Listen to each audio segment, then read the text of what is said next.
તમે મકાઈ તો ખાધી છે પણ તેનું શાક કોઈ દે નહીં ખાધું હોય. સૌથી પહેલાં આપણે તેને ફોલી લઈશું, પછી તેના નાના નાના ટુકડા કરી લઈશું.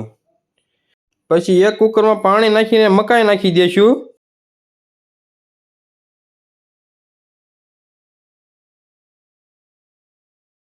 પછી તેમાં મીઠું નાખીને તેના બાફા મૂકી દઈશું. બફાઈ જાય એટલે આપણે બહાર કાઢી લઈશું. પછી તેના દાણા કાઢી લઈશું. પછી એક તવીમાં તેલ ગરમ કરવા મૂકી દઈશું. તેલ ગરમ થઈ જાય એટલે સૂકલ મરચાં અને તમામ પત્ર નાખી દઈશું. પછી આદુ લસણની પેસ્ટ નાખી દઈશું.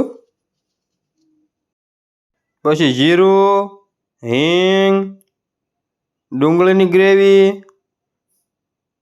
ટમેટાની ગ્રેવી, મીઠું,